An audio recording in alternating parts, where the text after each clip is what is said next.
Hello friends, welcome back to the my new video guys and my YouTube channel guys. Today friend we are going to talk about guys Poco phone sound and vibration setting guys.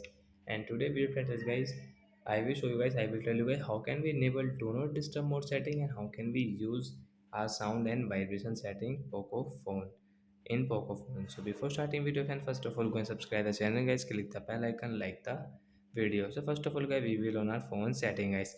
After on phone setting guys, scroll it friends, you can see guys your sound and vibration guys. Click on sound and vibration guys, again scroll friends, you can see guys your do not disturb setting guys. Tap on this right side guys, you can see there will be no reminder for incoming calls and notification guys. Tap here friends, you can see guys this do not disturb mode will enable in our Poco phone friends. You can check guys, you can see this moon icon guys, it show guys do not disturb setting, means guys do not disturb mode is enabled.